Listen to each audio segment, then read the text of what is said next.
এটা কি বিড়ি খেতে যাচ্ছে নাকি হয়তো নাম্বারে না বাইরে যাবে। যুবক মানুষ যদি উঠে চলে যায় 1-1.5 ঘন্টা বসে থাকতে পারে না, ও বিয়ে দিয়ে পড়তে আমি আনছেন আমরা সরান ফালের 2 নম্বর আয়াতে আল্লাহ তাদের পক্ষে এমন একটা সুন্দর কথা জানিয়েছেন, আপনি একটু মিলাবেন। আজকে জন্মের পর থেকে আপনি শুনেছেন না, ওভাবে আধুনিক ভাবে শোনেন।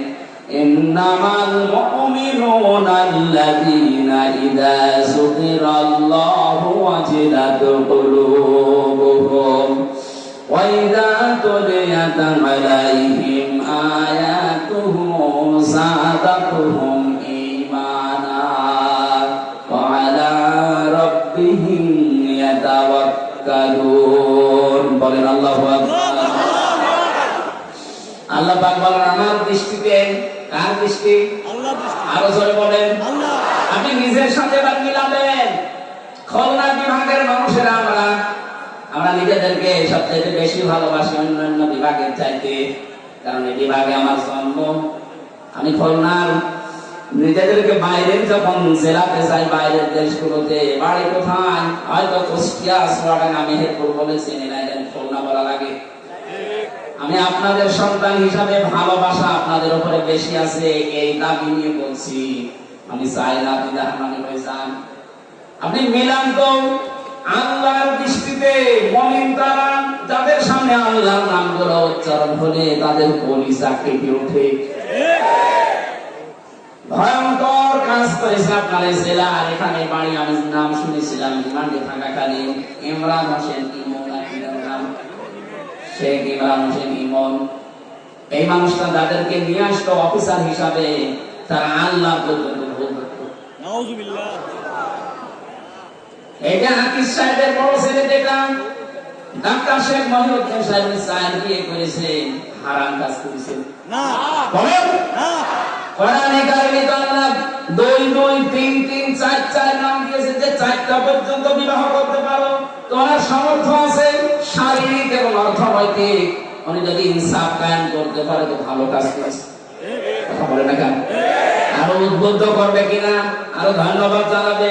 ওনার উদাহরণ টেনে বলতো, আপনি যেখানে চাকরি করেন ওই মালিক সার দিয়ে করেছে, মানে হারাম কাজ করেছে। আল্লাহ কিভাবে একটা পুরুষকে 4টা বিয়ের অনুমতি দেন, একজন মহিলাকে কেন দেয় না? আল্লাহ ভুল। এরকম যদি চেষ্টা করতো, যেহেতু উনি এডিসি ছিল, চেষ্টা করলে আমাকে অনেক কিছু থেকে সেভ করতে পারতো। বিপদে পড়ার জন্য যা লাগে উনি আর তাই করেছিল। আল্লাহর নাম শুনলে উনি জানতো জান কোরআনের হাফেজ। আমি সব সময় ওই মাটির নিচে যে ঘরে আমাকে রেখে দিয়েছিল, সব সময় আমি ওই রিমান্ডে থাকাকালীন শুধু কোরআন নিয়ে পড়তাম, কারণ অন্য কিছুর সঙ্গে দেখতো যে লোকটা সারাদিন সারা রাত বসে বসে আল্লাহ কোরআন পড়ছে। আল্লাহর কথাগুলো শুনলে ওর ভেতরে ঈমান থাকলে ভেতরে কাঁপ ধরবে। ওয়াজিলাত কুলুবুহুম, কাঁপ ধরা দূরের কথা, এই মানুষগুলো বিদ্যা আরো বেড়ে যেত। মনে হচ্ছে কিয়ামত পর্যন্ত ক্ষমতা থাকবে। ঠিক। কিছু কিছু মানুষের নাম আমি বলতাম থোড়াই জ্ঞান, ওরা নাম সরাসরি যদি প্রধানমন্ত্রীও বলে তাও তারে মানি না, এরকম কথা বলতো। আল্লাহ এই জন্য এমন অপমান করেছে, বাবা এখন ছেলে, ও এখন পালিয়ে বেড়াচ্ছে। অপমান এখন হয়নি, আরো অপমান করবে। আপনি আল্লাহর বিরুদ্ধে অবস্থান নিয়েছেন। আল্লাহর কথা বললে যাদের অন্তরে কাঁপ ধরে না, আল্লাহ কোরআন শুনলে যাদের ঈমান বৃদ্ধি হয় না, বুঝতে হবে তাদের আল্লাহর দৃষ্টিতে মুমিন হওয়া এখনো সম্ভব হয়নি। আপনি আল্লাহর দৃষ্টিতে মুমিন হবেন ওই সময় যখন দেখবেন আল্লাহর কোরআন পড়লে আপনার ঈমান আরো বেড়ে যাচ্ছে। প্রশ্ন আসতে পারে, মানে ঈমান যে বেড়ে যাচ্ছে আমি বুঝবো কি করে? হ্যাঁ, কায়দা আছে।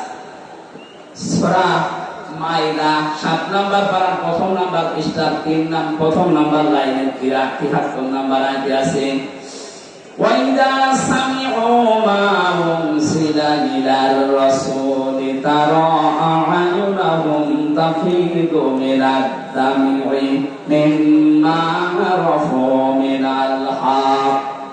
হে নবী, আপনি যখন কোরআন তাদেরকে শোনাবেন পরে যখন কোরআনের এই মর্মবান এগুলো উপলব্ধি করতে পারে, বুঝতে পারবে, আপনি দেখবেন মনের অশান্তি তাদের চোখ দিয়ে পানি পড়ছে।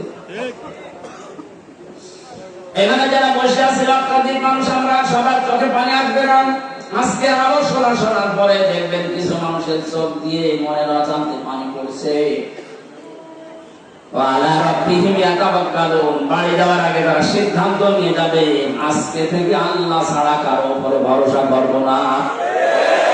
এই তিনটি বৈশিষ্ট্য যাদের ভেতরে আছে, আল্লাহর নাম শুনলে কলিজায় কাঁপ ধরবে, আল্লাহর কোরআন শুনলে ঈমান বেড়ে তাদের চোখ দিয়ে পানি আসবে, আল্লাহ ছাড়া কাউকে ভরসার স্থল বানাবে না। আল্লাহর দৃষ্টিতে এরা প্রকৃত মুমিন। এরা কি? আল্লাহ এই মানের শ্রোতা হওয়ার তৌফিক দেন, বলেন আমিন। সুতরাং আমরা নির্বাচিত হয়ে যারা এখানে বসে আছি, আমরা খুশি না বেজার? বলেন বলেন, জবান খুলে বলেন আলহামদুলিল্লাহ। দরুদ আর সালাম পড়ছি আমাদের নবী মুহাম্মদ রাসূলুল্লাহ সাল্লাল্লাহু আলাইহি ওয়াসাল্লামের প্রতি।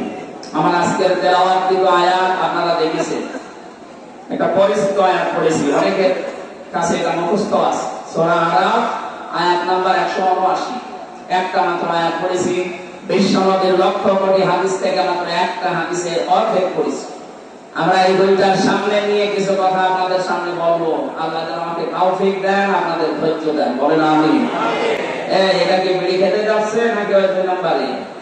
না ভাই, যুবক মানুষ যদি উঠে চলে যায় 1-1.5 ঘন্টা বসে থাকতে পারে না, ও বিয়ে দিয়ে পড়তে দিয়ে আমি আর নেছে নাম এরপরও যদি কেউ চলে যান, এখানে কিন্তু বহু মেয়ের বাবা বসে আছে। কথা বলছে না কেন? আমি নিজেই 3 মেয়ের বাবা, এই যে হোসাইন 2 মেয়ের বাবা, রবিউল 1 মেয়ে, কত মাওলানা বসে আছে দেখেন না, মেয়ে বিয়ে দেবে বলে আপনি চলে যাবেন মানে? হাজার হাজার মানুষ বসে আছে, মেয়ের বাবারা যে আজকে জামাই সিলেক্ট করবে, 1.5 ঘন্টায় কিন্তু চলে যান, বলবে না এর কাছে দিলে আমার মেয়ের জীবন দুনিয়া শেষ। শেষে দেখবেন আপনারা জীবনে বিয়েই হবে না, কারণ এটা রেকর্ড হচ্ছে, সারা দুনিয়া ছড়িয়ে যাবে যে ওই যে উঠে চলে যাচ্ছে। এটা মনে হয় সমস্যা আছে। আশা করছি আপনি 1 ঘন্টা মতো থাকবেন, না চলে যাবেন? থাকবেন তো? সূরা আরাফে 206টা আয়াত আছে, 14টা রুকু আছে, মাত্র একটা আয়াত পড়েছি। আমরা তাফসীর আকারে কথা বলতে চাই নাকি মাছের কাহিনী শুরু করব? তাফসীর শুনতে রাজি আছেন না? আরাফ এই শব্দের শাব্দিক অর্থ পরিচিত হওয়া। আরাফ মানে কি? পরিচিত হওয়া। এই সূরায় 206টা আয়াত আছে বললাম, এর 46 নম্বর আয়াতের মাঝের অংশে আপনি দেখবেন এই নামটা আছে, আল্লাহ নিজে ব্যবহার করেছে, ওয়া বাইনাহুমা হিজাব ওয়া আলাল আরাফ। এই যে আরাফ শব্দটা এখান থেকে এর নাম করে, এটা তাফসীরে ইবনে কাসির থেকে বলছে। মুফাসসির লিখেছেন ওয়া বাইনাহুমা হিজাব। এই আয়াতটা আল্লাহ কেন নাযিল করলেন জানেন?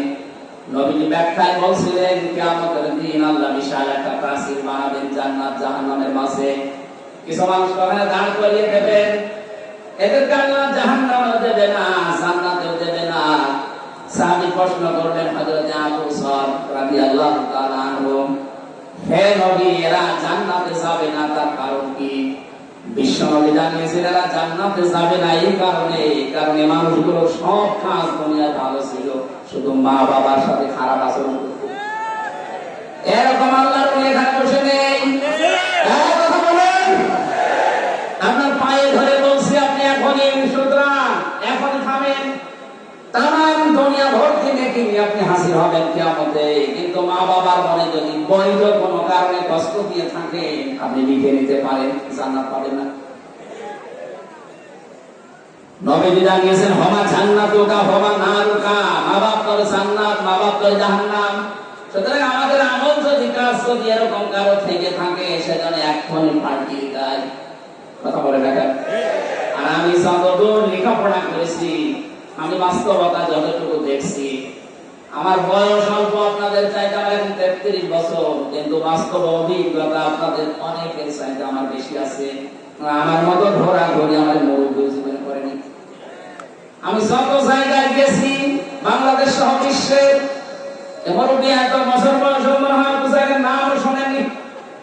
আমরা রাতের বেলা চলাফেরা করা মানুষ, রাতের বেলা আমরা দেখি তিনটা জিনিস দেখি, দেখা যায় রাস্তায় একটা বক্তা, একটা কুত্তা আর একটা পুলিশ। এখন পুলিশ একটু কম পাওয়া যাচ্ছে, কিন্তু বক্তা আর কুত্তা পাওয়া যাচ্ছে রাস্তায়। রাত যত বেশি হয় রাস্তায় পাওয়া যায় হয় কুকুর আর বক্তা। পুলিশের নাম বললো রাগ করে, হুজুর আপনি কুকুরের সাথে তুলনা দিলেন। আরে ভাই সে নামে তো আমিও আছি, আমি বক্তার নাম বলিনি। রাতের বেলা তো দেখা এদের সাথে হয়, তাছাড়া অন্য কেউ তো রাত জেগে থাকে না, তারা তো ঘুমিয়ে থাকে। এটা বাস্তব অভিজ্ঞতায় আমি বলছি, এই দেশের বহু সংসারে আজ সন্তান জাহান্নামী হয়ে আরাফ নামক প্রাচীরে দাঁড় করা অবস্থায় থাকবে এই দেশে তার বউ কারণে। অধিকাংশ বউগুলো তার আচরণের কারণে সন্তান বাধ্য হয় মা বাবার সাথে খারাপ ব্যবহার